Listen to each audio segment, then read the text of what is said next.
Bada bing, bada boo. Hai semuanya, apa kabar? Balik lagi di channel aku. Oke, sebelum cerita hari ini aku mau curhat dikit. Kayak kita udah karantina udah lama banget kan, udah setahun, udah anniversary. Awal karantina tuh adalah masa-masa yang berat banget buat kita semua. Nggak boleh keluar, nggak bisa perawatan, nggak bisa ke tempat-tempat hiburan. Bosen di rumah doang. Jadi hiburan kita semua satu dunia adalah, ya kita tahu, TikTok. Banyak banget cewek-cewek dari TikTok tuh yang aku lihat glow up, makin cantik, makin bagus badannya, kulitnya makin kinclong. Aku sebagai manusia biasa cuma bisa apa? Iri. Dan cari tahu gimana caranya supaya jadi kinclong. Apalagi aku juga punya masalah kronis sama kulit. Aku gampang dekil. Akhirnya aku cari-cari tahu di sosial media, apa sih yang bikin kulit aku kinclong. Terus aku nemuin satu produk ini, namanya Scarlet Whitening. Terus aku mikir kayak, Scarlet Whitening. Aku agak skeptical, karena nggak pernah dengar produknya sebelumnya. Terus aku lihat di Instagram, banyak banget teman aku yang review. Katanya bagus, bikin kinclong, bikin bersih, bikin lebih cerah kulitnya. Akhirnya aku cobain satu. Pertama aku cobain lotionnya dulu. Dia tuh bikin, apa ya, cerah, tapi cerahnya tuh kelihatannya sehat gitu loh kulit lo. Dan aku lebih kagetnya lagi, mereka punya rangkaian lain. Mereka punya body scrub, mereka punya shower scrub. Wow, oke, aku nggak perlu perawatan keluar lagi. Jadi untuk body scrub, dia tuh punya yang romansa, sama satu lagi mereka punya yang namanya pomegranate, tapi aku belinya yang romansa. Untuk shower scrub, mereka ada yang pomegranate, ada yang mango, ada yang cucumber. Aku sebelumnya udah ngabisin yang mango, sekarang aku lagi coba yang pomegranate. Dan untuk lotionnya, mereka punya 4 varian, ada yang Fantasia, ada yang romansa, ada yang ini freshy, terus ada juga yang namanya charming. Tapi aku sekarang lagi pakai freshy, sama romansa juga sebenarnya. Kebiasaan buruk kalau aku suka sama sesuatu, kalau ada varian lebih dari satu, aku buka semuanya. Jadi kalau aku mau perawatan, biasanya aku mulai dari body scrub dulu. Nih, kalian bisa lihat ya, teksturnya tuh, ya Allah, dia tuh nggak kasar yang nyakitin gitu loh. Terus biasanya aku gosok-gosok dulu nih ke kulit aku. Terus aku diemin 3-5 menit. Tapi aku nggak cuma diemin doang, aku juga sambil gosok-gosok kayak semacam aku bikin lulur gitu loh. Nih, aku scrub kayak gini. Terus aku tunggu kayak 3-5 menitan. Nah, sekarang kayak udah 4 menit, hampir 5 menit gitu. Aku mau bilas dulu. Nah, aku udah bilas. Aku ngerasa kayak ini slightly lebih halus, lebih cerah sedikit dibanding yang sebelah kanan. Sekarang aku mau pakai yang shower scrubnya ini. Kalau kalian mikir kayak, kok udah di scrub lagi kak, nanti over exfoliate loh, nanti nggak bagus loh buat kulitnya. Tenang aja, yang shower scrub ini tuh dia butirannya kecil banget, super halus, jadi dia nggak akan bikin kulit kalian tuh rusak atau kenapa-napa atau over exfoliate. Ini lihat nih, dagi-dagi aku kayaknya udah keangkat. Nah udah rata nih, sekarang aku mau bilas lagi. Nih lihat perbandingannya yang kiri sama yang kanan. Dan yang terakhir ini senjata rahasia aku, yaitu body lotionnya. Aku pakai yang freshy. Selain wanginya harum, dia lembab banget. Dan yang ini yang paling penting ya, dia tuh nggak lengket. Lihat nih perbedaannya. Ini yang kanan, ini yang kiri. Ini jauh lebih cerah. Buat kalian yang parno dan mikir, kok bisa-bisanya langsung cerah kayak gitu? Jangan-jangan ada bahan kimianya ya? Tenang aja, mereka tuh mengandung glutathione sama vitamin E. Jadi tuh bagus banget untuk melembabkan dan mencerahkan kulit dengan cara yang aman. Selain itu juga mereka udah terdaftar BPOM, jadi kalian nggak perlu khawatir lagi. Dan sisi positifnya, jadi Scarlet Whitening itu nggak bikin percobaan ke binatang. Jadi udah bikin kita cantik, bikin kulit kita tambah lembab, mereka juga sayang sama binatang. Dan aku sukanya adalah harga satuannya ini tuh affordable banget. Satunya itu 75.000 dibandingin brand-brand yang lain yang lebih mahal. Ini lebih affordable menurut aku. Kapan lagi juga perawatan, nggak perlu repot, nggak perlu keluar-keluar. Terus affordable, produk lokal, bisa buat cowok sama cewek. Ini by the way, perawatan gini nggak cuma cewek doang ya. Cowok juga harus ngerawat kulit. Nggak mau kan kalian dekil. Jadi buat kalian yang mau glow up bareng aku, jangan lupa nama produknya adalah Scarlet Whitening. Linknya ada di description box. Seperti judulnya, hari ini kita akan cerita tentang The Killer Clown. Mungkin beberapa dari kalian lebih familiar dengan nama John Wayne Gacy. John Wayne Gacy adalah seorang pria paruh baya. Dia tuh udah bunuh 33 orang. 33 remaja laki-laki dan cowok dewasa. Berarti nggak cuma dia seorang serial killer, dia juga pedofilia ya. Nah, masalahnya kenapa dibilangnya Killer Clown?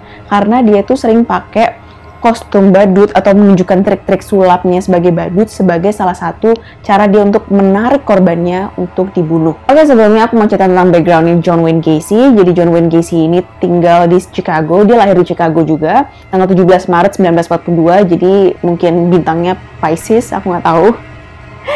Terus bapaknya dia adalah seorang mantan veteran Perang Dunia Pertama. Saat itu bapaknya lagi bekerja sebagai seorang mekanik dan ibunya adalah seorang ibu rumah tangga. Jadi John ini tuh punya kakak perempuan sama adik perempuan. Kakak perempuannya namanya Joanna, terus adik perempuan namanya Karen. Bapaknya John ini tuh orangnya tuh masih yang orang zaman perang zaman dulu banget, masih patriarki banget. Dia tuh bapak-bapak yang menurut dia anak cowok tuh harus macho, harus kuat, harus gitu ya. Menurut dia John itu nggak ada apa-apanya. Menurut dia John itu terlalu lenje untuk jadi laki-laki. Ngeselinnya lagi, padahal bapaknya ini tuh seorang pemabuk. Terus suka mukul-mukulin istrinya, mukulin anaknya, sekeluarganya sering banget dipukulin. Sekarang yang lenje siapa coba? Yang kurang cowok siapa coba? Tapi entah kenapa bapaknya tuh paling sering ngasih sasaran ke John. Dia benci banget sama John. Apalagi John ini yang orangnya tuh agak feminin ya. Dia tuh lebih senang menunjukkan visi femininnya.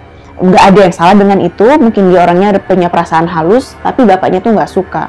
Dia selalu mukulin John, dia selalu banding-bandingin John sama saudara-saudaranya yang lain. Dia bilang kayak, ih kamu nggak kayak kakak kamu, ih kamu nggak kayak adik kamu. Mereka perempuan tapi mereka lebih cowok daripada kamu. Kamu tuh banci, kamu tuh lenje. Paling dirinya kamu jadi gay. Nggak cuma mentally abusive, bapaknya ini juga physically abusive ya. Pertama kali dia mukulin John tuh waktu John masih kecil. Nah bapaknya ini seperti aku bilang dia bekerja sebagai seorang mekanik. Jadi dia sering banget harus ngatur-ngatur komponen mesin. Nah John ini masih kecil, dia pengen sok-sok bantu bapaknya gitu lah. Mungkin komponen mesin yang diatur bapaknya itu sama John diacak-acak. Nggak ada yang serius, nggak dirusak, nggak diapa, cuma diacak-acak aja. Bapaknya ngamuk banget dan John ini disabet pakai gesper. Itu yang pertama. Terus pernah juga John tuh ketahuan dia itu nyolong mainan dari sebuah toko mainan di kompleknya dia. Terus bapaknya ngamuk, disabet lagi. Terus pernah suatu hari John ini sama temennya, mereka berdua tuh ketahuan mereka lagi meraba-raba cewek ya, lagi meraba secara seksual. Bapaknya marah, disabet lagi pakai gesper. Bahkan tuh kadang-kadang John tuh nggak ngapa-ngapain, bapaknya tuh cari-cari alasan aja buat mukulin John. Sebenci itu bapaknya sama John. Nah saking nggak enaknya masa kecilnya John ini, dia tuh takut banget untuk ngomong sama bapaknya, takut banget untuk berinteraksi sama bapaknya. Sampai pernah satu kali dia itu dilecehkan secara seksual sama temen bapaknya sendiri, dan dia nggak berani ngomong sama bapaknya. Saking dia takutnya dan saking dia takut bapaknya nggak bakal percaya sama dia. Itu masa kecilnya John. Masa SMA-nya John juga nggak kalah nyebelinnya, nggak kalah nggak enakinnya. Jadi John itu selama umur 14-18 tahun, dia tuh sering banget keluar masuk rumah sakit. Karena dia ada masalah jantung, dia juga sering kejang-kejang. Terus pernah juga usus buntunya dia tuh pecah, jadi dia harus masuk rumah sakit. Total 4 tahun tuh ada kali setahun sendiri dia tuh masuk rumah sakit dan dirawat. Karena dia lemah banget, sering sakit kayak gitu, makanya dia nggak bisa olahraga. Karena dia nggak olahraga itu yang bikin John itu kelebihan berat badan secara nggak sehat. Terus karena keterbatasan geraknya dia itu, John tuh akhirnya memilih untuk lebih sering di rumah. Dia belajar masak, dia belajar berkebun. Nah, itu bapaknya makin benci sama dia. Terus nilainya John juga jadi anjlok gara-gara sering gak masuk sekolah. Makin lagi dia dikatain sama bapaknya, wah, lo udah gak bisa jadi cowok yang bener, sekarang nilai lo jelek, mau jadi apa lo? Kadang-kadang emang ada ya orang yang gak siap jadi orang tua, tapi dia jadi orang tua. Akhirnya karena nilainya John ini banyak yang jelek, dia drop out dong dari SMA-nya dia. Dan di sini tuh potensinya John tuh malah lebih kelihatan. Dia keluar dari SMA, dia drop out dari SMA, dia tuh menunjukkan kalau, oh gue suka politik. Dia tuh ikut satu partai ini, Partai Demokrat ini di daerahnya dia, terus dia jadi asisten kapten di situ, terus dia juga punya kerja part-time, dia mulai ngasilin duit. Nah, karena pekerjaannya dia ini mengharuskan dia untuk keluar rumah terus-menerus, akhirnya bapaknya dia tuh beliin dia mobil. Bapaknya John ini beliin dia mobil dengan syarat, oke, kamu harus tiap bulan bayar cicilannya ke ayah. Maka dari itu, nama mobil ini tuh masih atas nama ayah. Tapi kalau kamu udah bisa selesaiin, udah bisa lunasin mobil ini, namanya akan diganti jadi atas nama kamu. Oh, John semangat. Dia kerja keras. Sampai pada satu hari, dia dipecat dari part-time itu. Bapaknya ngamuk banget, dan dia merasa kayak, oke, sekarang kalau misalnya kamu nggak ada kerjaan, kamu dipecat dari part-time kamu kayak gini, kamu gimana cara ngelunasin mobil? Udahlah, mobil ayah sita aja. John pun nggak terima karena ayahnya ini nyita mobilnya dia. Akhirnya dia bikin duplikat kunci dan dia berusaha untuk bawa kabur mobilnya. Tapi ternyata bapaknya itu nggak bodoh. Sama bapaknya tuh salah satu komponen mesin di mobilnya itu udah ada yang dirusak. Jadi pas John mau berusaha bawa mobil itu kabur, nggak bisa sama sekali, nggak berhasil. Akhirnya John kayak, oke deh, gue nurut aja sama bokap gue. Pas dia udah mulai nurut, bapaknya, oke, nih anak nurut, dia nggak bakal ngebangkang lagi. Komponen yang rusak itu digantilah sama bapaknya. Tapi John ini juga pinter, dia tahu kalau bapaknya itu udah ngebenerin komponen yang rusak tersebut. Pas udah bener mobilnya, sama dia langsung dibawa pergi ke Las Vegas. Jadi dia pergi dari Chicago ke Las Vegas. Nah di Las Vegas, John ini tuh dapat pekerjaan di mortuary. Jadi kayak semacam tempat untuk bersihin mayat-mayat gitu sebelum kalau misalnya ada upacara pemakaman. Saat itu dia tuh nggak punya uang, jadi dia tuh nggak bisa sewa apartemen. Jadi makanya dia tidur di tempat kamar mayat ini. Dan suatu hari Johnny pernah ngerasa dia sangat kesepian. Akhirnya dia masuk ke salah satu peti mati yang udah ada mayatnya. Dan dia tidur sambil pelukan sama mayat tersebut. Terus cuma untuk beberapa menit, tiba-tiba dia bangun dan dia sadar kayak, oh my god, ngapain gue di sini? Kenapa gue tidur sama mayat? Akhirnya dia bangun, terus dia telepon ibunya, dia tanya, Mama, aku mau pulang balik lagi ke Chicago. Boleh nggak bilangin ayah supaya dia terima aku lagi? Akhirnya bapaknya terima dia lagi dan dia pulang ke Chicago. Sepulangnya John ke Chicago, dia berubah 180 derajat, dia jadi orang yang berbeda, dia masuk sekolah bisnis, dia lulus, dia apply kerja di toko sepatu dan diterima jadi manajer. Dia ketemu sama seorang cewek cantik namanya Marilyn. Mereka pun akhirnya tunangan. John pun mulai aktif di kegiatan sosial. Dia gabung satu organisasi kepemimpinan ini namanya JC atau Junior Chamber. Terus di Junior Chamber ini dia ketemu banyak orang. Terus dia juga kerjanya bagus, dia bisa ngumpulin banyak member. Akhirnya dia angkat jadi wakil ketua. Nah, selama di JC ini, John tuh mendapatkan pengalaman seksual sesama jenisnya untuk yang kedua kali. Jadi salah satu teman JC-nya itu ada yang ngajakin dia minum. Nah, pas udah minum-minum gitu, mabuk dong si John-nya. Terus diajaklah ke rumahnya si temen ini. Diajak ke rumah, terus dia bilang, aku mau kasih kamu oral. Akhirnya John terima, terus John suka. Tapi entah gimana, John ini masih di otaknya mikir, enggak, gue straight. Gue nggak suka kayak gini. Dia tetap pikir kalau dia cinta Marilyn, dan dia tetap nikahin Marilyn. There's something interesting about Marilyn. Ada yang menarik tentang Marilyn. Orang tuanya Marilyn tuh ternyata kaya banget, tajir melekintir. Waktu Marilyn sama John menikah, mereka dibeliin rumah sama orang tuanya Marilyn. Terus mereka juga dibeliin 3 franchise KFC di Waterloo, Iowa. Jadi itu di luar kota ya, bukan di Chicago. Orang tuanya Marilyn bilang, kita nggak mau kalian hidup susah, daripada kalian kerja di toko sepatu, mendingan kalian pindah deh ke Waterloo, ke Iowa. Kalian bisa jadi manajer di tempat KFC itu, kita udah beliin, kalian bisa tinggal di rumah yang kita udah beliin. Dan John sama Marilyn pun, oke, kita pindah. Hidupnya lebih enak, lebih terjamin. Mereka punya 2 anak. Terus John pun juga sibuk sama bisnis KFC-nya dia. Dia pun juga ikut JC lagi, Junior Chamber di bagian Iowa. Dan juga orang tuanya John pun jadi bangga sama John. Mereka berkunjung ke rumah John, bapaknya tuh minta maaf sama John. Dia bilang kayak, maaf ya John, kamu waktu kecil ayah kasarin. Ayah pikir kamu bakal jadi anak yang gagal, karena kamu tuh terlalu soft. Tapi lihat deh kamu sekarang, kamu punya kerjaan yang stable. Terus kamu juga punya istri yang cantik, punya anak 2. Ayah bangga banget sama kamu. Dan John senang banget karena dia udah diakui sama bapaknya. Dan dia merasa sudah diterima sama bapaknya. Selain disukai sama lingkungan sosialnya, John ini juga disukai sama karyawan-karyawannya. Karyawan-karyawannya menganggap kalau John ini bos yang keren. John ini tuh dia punya semacam tempat nongkrong di rumahnya. Jadi basement rumahnya itu sama dia dirombak jadi tempat nongkrong. Dia taruh meja biliar di situ. Terus tiap pulang kerja dia suka ngajak kayak karyawan-karyawannya dia yang masih remaja cowok gitu. Terus mereka dibolehin minum bir. Mereka dikasih majalah dewasa, mereka dibolehin main billiard. Wah, seneng dong mereka. Wah, keren banget loh, bos yang TOP-BGT. Tapi John ini semakin dia deket sama cowok-cowok itu, dia semakin kayak gatal. Satu persatu dari mereka tuh mulai dideketin, mulai dirayu. Cuma remaja cowok tuh kayak, John pun langsung tiba-tiba ganti topik. Enggak lah, gue gak beneran minta lo kayak gitu. Gue gak beneran pengen nganu sama lo. Kan gue cowok, gue gak suka yang kayak gitu-gitu. Gue gak suka yang hal-hal yang sesama jenis kayak gitu.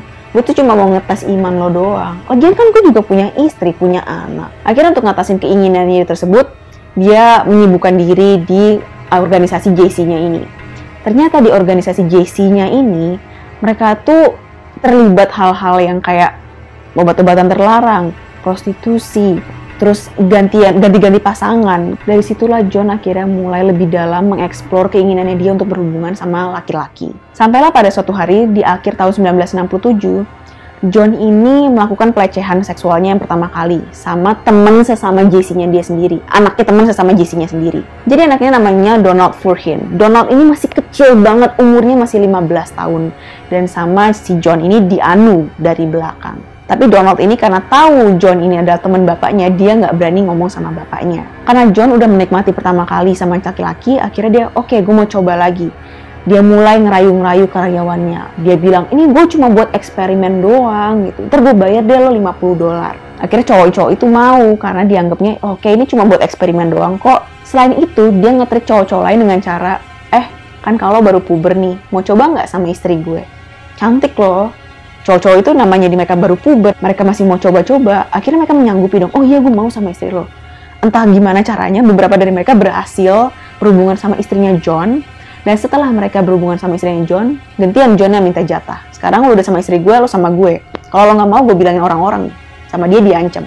Akhirnya mau nggak mau, cowok-cowok tersebut menyanggupi apa yang diinginkan John. Nggak sampai setahun kemudian, sekitar bulan Maret 1968, akhirnya Donald memberanikan diri untuk ngelaporin ini ke bapaknya. Bapaknya marah banget, ngamuk banget, dan dia ngelaporin ke polisi.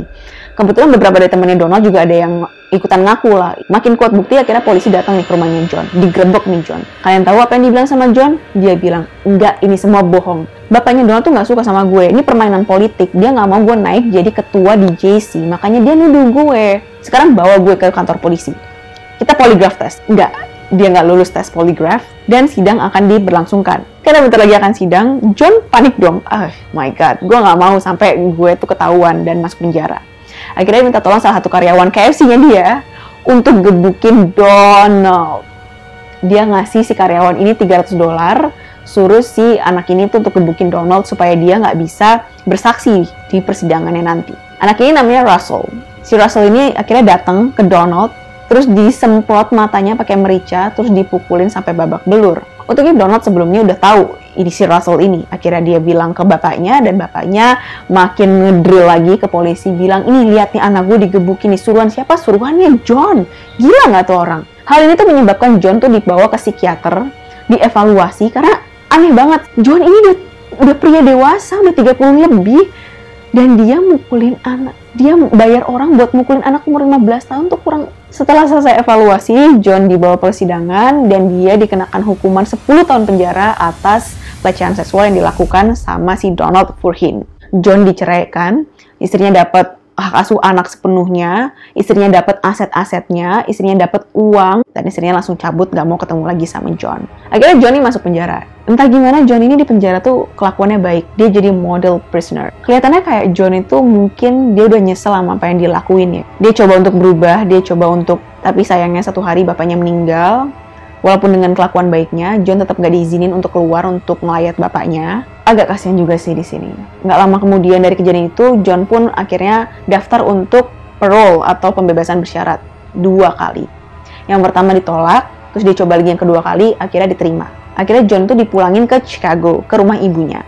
Dia tinggal sama ibunya. Selama di Chicago dia dapat kerjaan, dia jadi koki di sebuah restoran.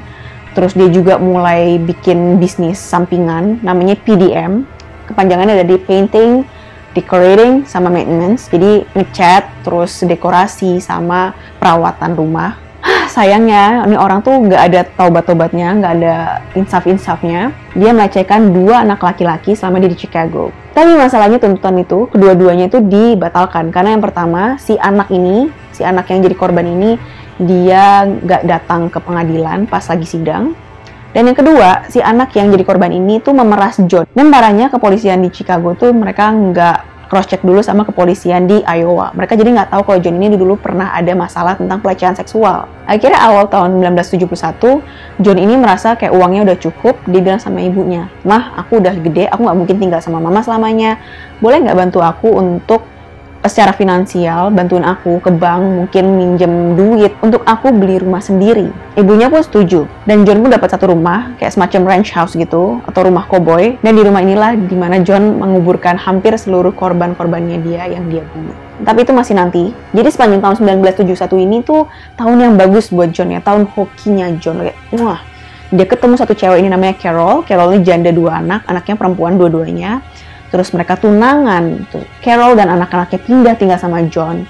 John pun mulai ikut partai Demokrat gitu. Dia gabung sama partai. Dia kenal banyak politikus, dimana nanti dia akan ketemu sama ibu negara saat itu, yaitu Rosalynn Carter, yang dimana fotonya mereka akan jadi bahan ketawaan Secret Service satu dunia. John pun juga terkenal sering banget ngadain pesta musim panas. Semua orang suka dia, politikus suka sama dia, dan kebahagiaannya tambah lengkap karena akhirnya dia menikah sama Carol. Terus usaha PDM-nya dia makin sukses, mulai dapet job renovasi rumah, renovasi apotek. Terus di usaha kontraktornya ini tuh dia mulai kayak mempekerjakan karyawan-karyawan muda, anak-anak cowok remaja. Seneng dia ya sama cowok-cowok muda ya. Itu semua terjadi di tahun 1972. Dan juga di tahun 1972 ini terjadilah pembunuhan pertama yang dilakukan sama John. Jadi yang terjadi di pembunuhan pertama ini, John ini tuh lagi nyetir, ketemu lah sama satu cowok ini namanya Timothy McCoy. Dia ketemu sama Timothy ini di satu terminal bus yang namanya Greyhound. Jadi Timothy ini tuh dari luar kota mau keluar kota lagi. Dia cuma numpang lewat aja ke Chicago. Dia mau ganti bus. Cuma di waktu itu dia lagi nunggu busnya itu lama banget, masih besok pagi. Jadi dia ngaso-ngaso aja lah di terminal. Sama John disamperin. Setelah ngobrol-ngobrol sama John, diajak lah si Timothy ini keliling kota Chicago. Diajak makan, diajak nongkrong, diajakin nonton pertunjukan. Tapi karena busnya si Timothy ini masih lama banget, akhirnya John ini nawarin, "Timothy, kamu mau nggak ke rumah aku. Kita bisa istirahat dulu, kamu bisa tidur dulu. Nanti kalau udah waktunya kamu untuk berangkat ke terminal, aku anterin. Akhirnya Timothy setuju, mereka pulang ke rumah John dan mereka tidur. Nggak ngapa-ngapain. Tapi John kaget banget karena besok paginya dia bangun dan dia ngeliat Timothy ada di ambang pintu. Dan dia bawa pisau. Dia langsung lompat dari kasurnya, dia ke arah Timothy, dia kayak mau, lu mau ngapain gitu. Dia kayak mau membela dirinya dia. Cuma karena Timothy ini mungkin dia kaget sama pergerakan John yang tiba-tiba, nggak sengaja pisau yang dia pegang itu ngegores kayak pergelangan tangannya John gitu. Dia akhirnya gelut si Timothy, dia ambil pisaunya dan dia tusukin ke badan Timothy berkali-kali sampai Timothy meninggal. Selesai melakukan hal tersebut, John ambil pisaunya dan dia mau bersihin di dapur, dia mau cuci. John kaget karena ternyata di dapurnya dia tuh udah lengkap ada sarapan. Jadi Timothy itu baru aja bikin sarapan. Cuma mungkin dia lupa karena dia masih megang pisau. John jadi salah paham. Dia pikir Timothy itu mau bunuh John. Tapi yang bikin serem adalah John tuh ngaku pertama kali dia habis ngerasain ngebunuh Timothy, dia ngerasain kepuasan yang teramat sangat. Dia nggak pernah bisa ngerasain ini dengan cara dia berhubungan dengan laki-laki. Nggak cuma itu aja, tahun 1973 John berulah lagi. Jadi John ini udah mulai sukses, dia mulai beli properti di kota-kota lain. Karyawannya namanya anak muda, diajak keluar kota, dibayarin pula gratis. Mau dong. Sesampainya di Florida, John tanpa basa-basi langsung memperkosa cowok ini. Cowok ini marah banget sama John. Jadi sepulangnya mereka dari Florida, dia langsung ngasih tahu sama gengnya dia. Dan satu gengnya itu langsung nyamperin John dan dipukulin abis-abisan. Lalu pembunuhan keduanya John ini terjadi tahun 1974. Berulah lagi dia dapat satu anak remaja cowok ini, terus sama dia diperkosa, lalu dia bunuh. Akhirnya setelah kejadian ini semua, John tuh langsung sadar kalau dia ternyata suka laki-laki. Tapi dia mengakunya sama istrinya pada tahun 1975 kalau dia adalah biseksual. Waktu itu posisinya lagi hari ibu nih. Istrinya kayak, oke, aku terima. Dan setelah mereka berhubungan, John tiba-tiba ngomong, oke, ini yang terakhir kalinya ya, aku udah gak mau lagi sama kamu. Udah gila ya? Mungkin sebagai istri yang baik, akhirnya Carol ngalah. Dan John makin menjadi-jadi. Dia gak pernah pulang, dia semakin sibuk di kerjaannya. Dia semakin sering bawa cowok-cowok kecil, cowok-cowok remaja pulang ke rumahnya dia, terus diajak nongkrong di basementnya dia. Terus John juga udah mulai join satu klub ini namanya Moose Club. Di situ dia jadi badut di acara-acara amal, dia mulai belajar trik-trik sulap, dan trik sulapnya itu yang dia akan pakai untuk ngerayu korban-korbannya dia. By the way, sebagai badut, nama badutnya dia adalah Pogo dan Patches. Lalu pembunuhan ketiga terjadi sama John Bukovic. Anak ini umurnya masih 18 tahun. Dia tuh anak dari seorang imigran dari Yugoslavia. Nah, satu hari dia tuh datengin John karena John tuh telat bayar dia udah sampai 2 minggu. Terus bukannya dibayar sama John, malah dibunuh, diperkosa juga. Kasian banget deh bapaknya si John Bukovic ini. Dia sampai nyariin, dia sampai nyamperin John, ini kemana anak saya? Wah, kemarin tuh dia datang saya minta bayaran. Terus pas saya mau bayar dia, malah kabur anaknya. Makin patah hati dong bapaknya John. Sementara itu, Carol juga makin curiga sama perilakunya John. Dia mulai nemuin kayak dompet-dompet anak-anak cowok. Terus John juga makin sering bawa cowok ke rumah. Terus ke gap juga John tuh ternyata berhubungan seksual sama cowok. Dan pastinya Carol gak terima. Sama Carol akhirnya John digugat cerai. Dan proses cerai mereka tuh ribet banget. Dari kayak akhir tahun 75 sampai bulan Februari tahun 1976. Dan perceraian ini tuh perceraian terburuk. Karena kita bisa tahu ya, setelah bercerai, John tuh makin menjadi-jadi. Jadi sebulan setelah perceraian terjadi, John tuh ngebunuh 10 orang dalam periode waktu kurang dari 6 bulan.